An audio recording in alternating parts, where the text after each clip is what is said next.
Hello, welcome to Courageously Living, or welcome back. I'm Tara, and this video is going to be different than most of my other videos. It's a little bit more behind the scenes stuff, and I will admit it's a video that I'm kind of nervous to do. I've talked a little bit about it in a couple different videos. I've kind of touched on it, but I've never done a video about kind of my time in basically a cult.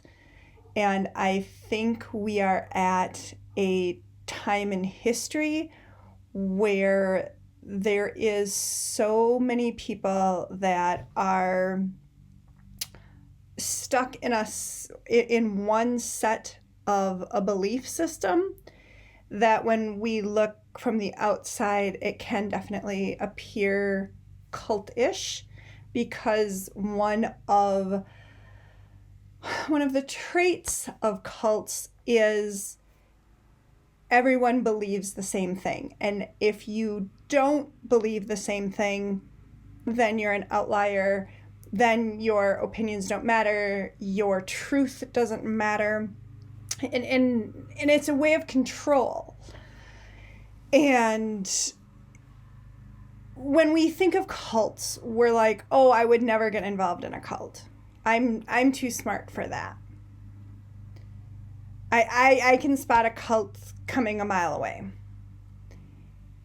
And in reality, most of us can't. The way that cults or controlling groups operate is they start really, really slowly and in small things that you agree with.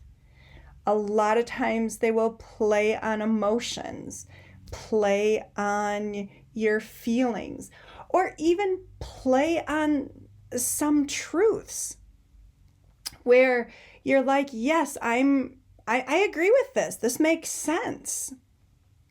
And what happens is slowly over time, it builds into a closed system where anything outside of that system is bad.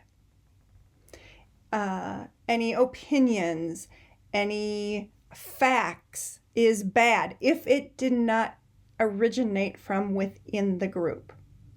And sometimes we hear the word cult and we think that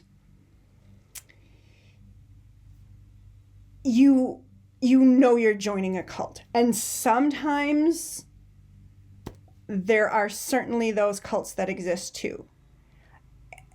And sometimes I'm a little concerned to just keep saying cult, because in a lot of ways it's just really, really strong groupthink that then can control the narrative.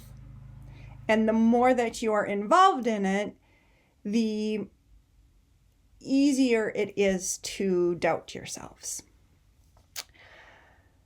When I went through my coaching, my spiritual coaching, I've had my certification since 2010.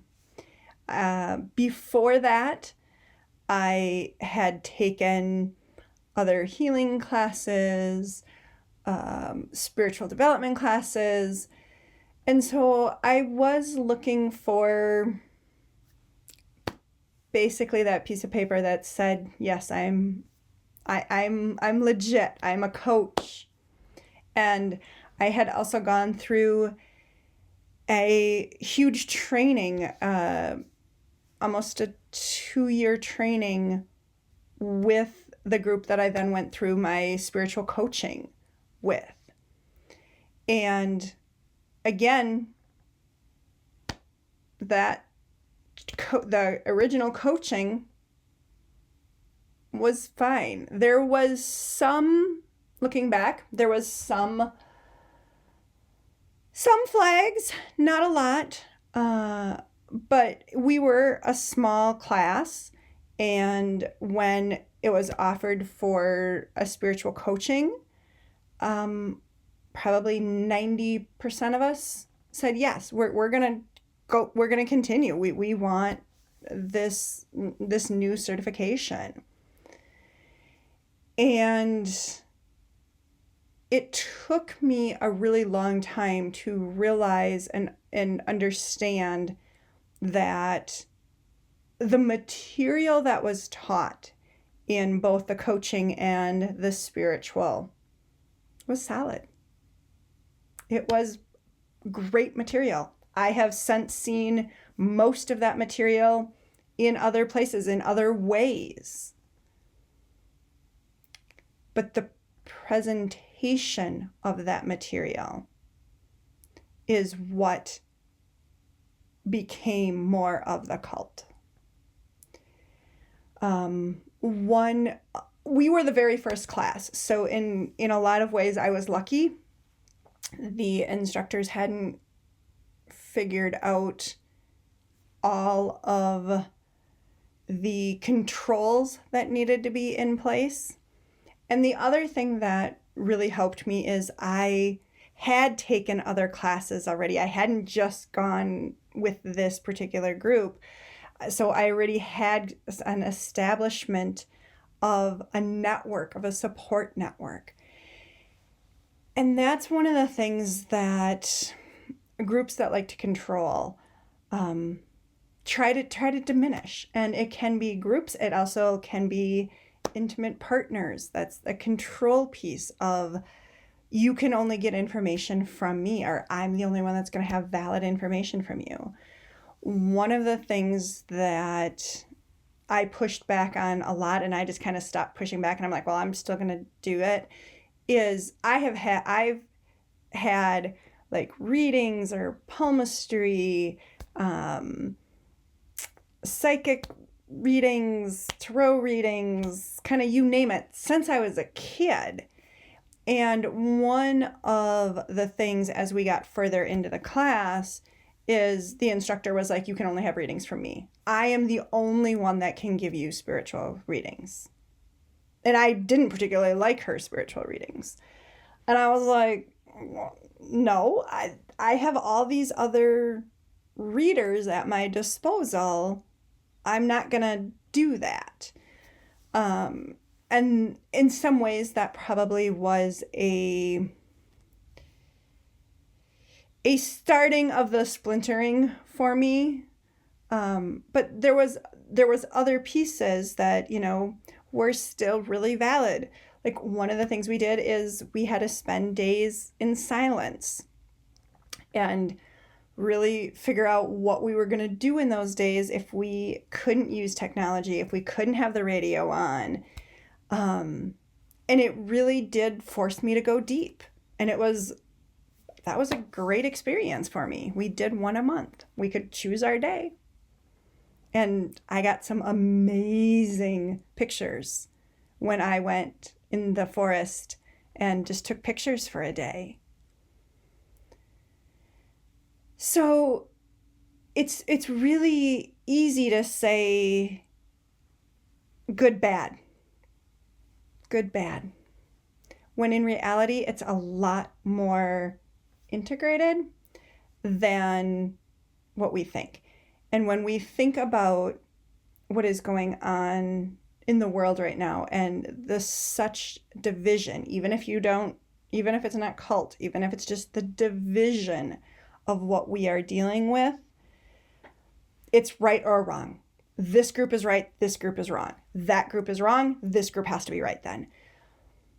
And it's not that simple. It's really not.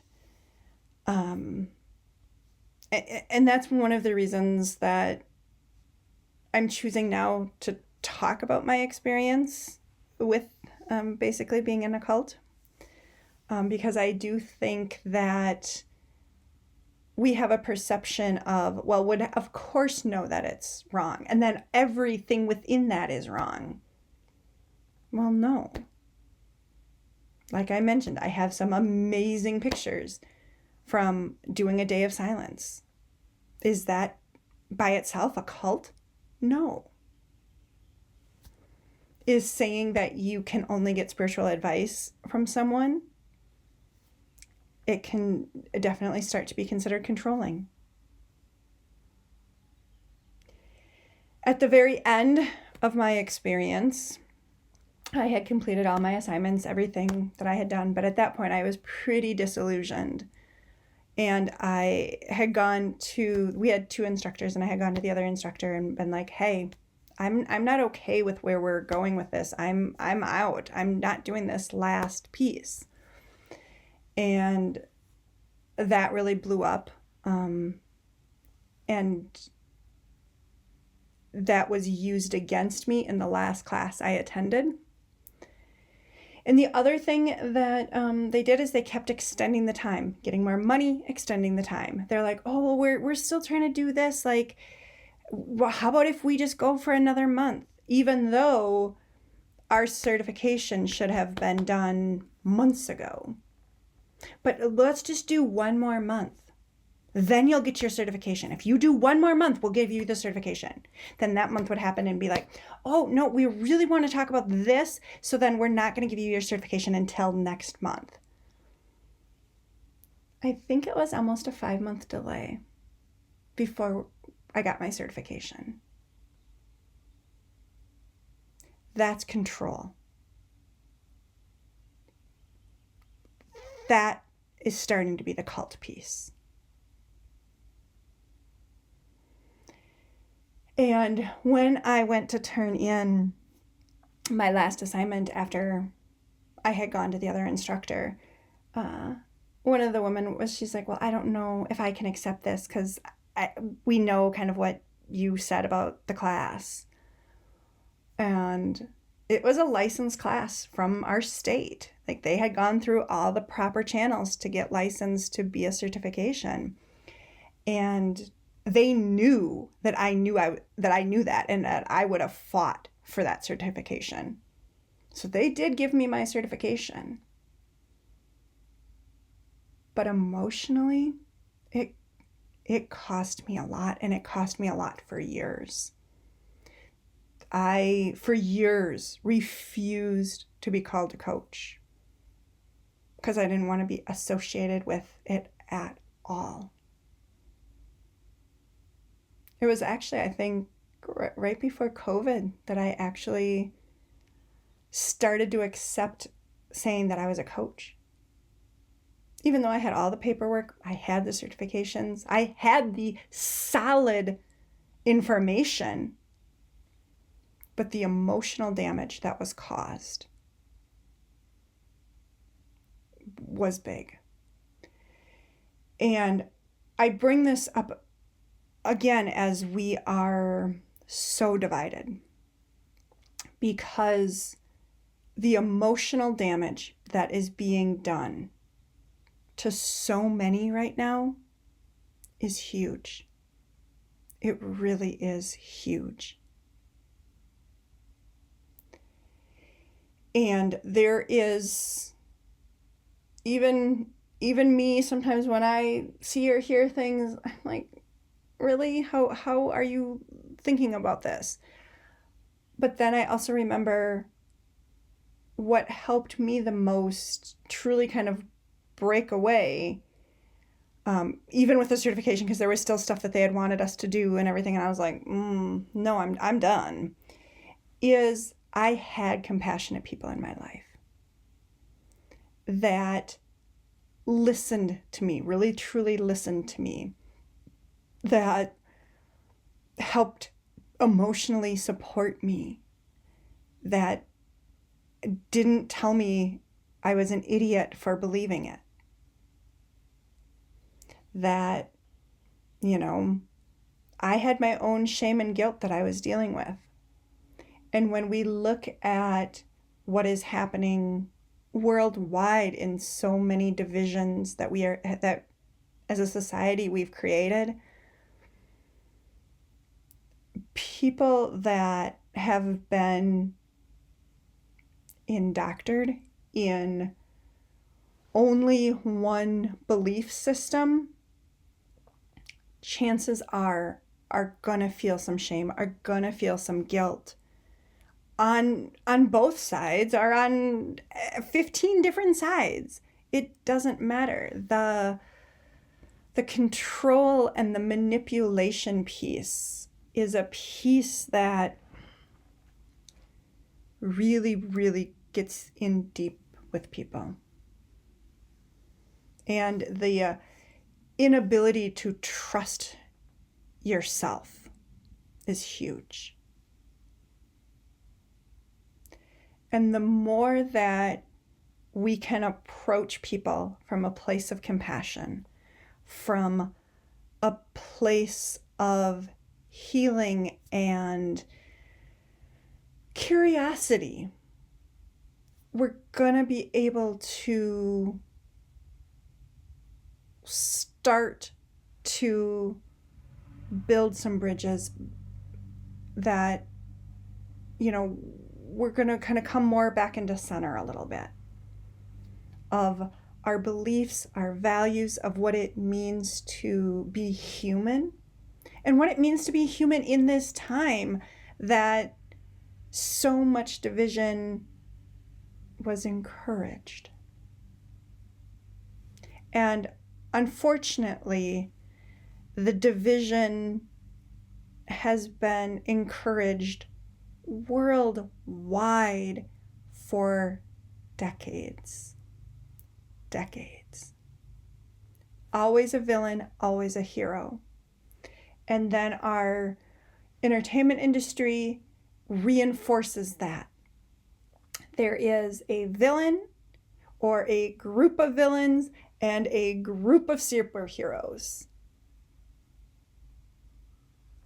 And it's not. There is a whole bunch of gray area that I think in some ways we've been afraid to explore. Like I mentioned, I haven't really wanted to talk about my time in the cult stuff because it was the gray area. It was just better to say it was bad, something happened. But that's not the whole picture. And to have us truly move to more connected with humanity, we have to have the courage to examine the gray areas. And it's going to be hard, and there's going to be conversations that are awkward and weird and completely out of our comfort zones. And that's where the magic lies. Now, the broken relationships that so many people are feeling, whether that is friendships or family or, just other relationships in your life, some of those may not heal with that person. And that's okay. It's also about still having your own boundaries, having what you've already established as saying, no, you've crossed this line. We're not going back. I would never trust or deal with them again. But with humanity, and looking at the greater good, I'm still going to trust other people. I'm still going to be curious of where other people are coming from, even when I don't agree with them. Because I'm willing to play in the gray. Because the gray turns into the universe. And I am not willing to only stand in a black or white when there is so much amazing people and experiences to have when you have the courage to really step in to all of what the universe has to offer.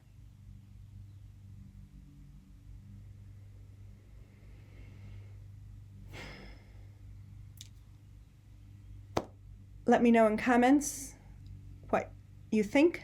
Please be respectful. That is always one of my main goals, is even when people are coming at things from different perspectives, to be respectful to each other. We are all on our learning journeys. We are all learning different lessons at different times. We get to choose how we're reacting to others in any moment of every day. And I choose to come from a place of divine love and respect as much as I can. If you're still with me, thank you so much for listening. If you've had similar experiences, know that this is a safe space for you, and my membership is a safe space for you. No matter what belief system you're coming from, or what values you have. Because if you're not aligned with love, if you're truly aligned with cruelty, you haven't seen my channel anyways. But if you're coming from a place of love or compassion or even just kindness, this is a safe space for you. Give yourself a self-hug. Self-hug. One of my cards that I've done for when I was doing physical product is be gentle with yourself. There's a lot. You've lived through a lot. Be gentle with yourself. I will catch you on the next video. Bye for now.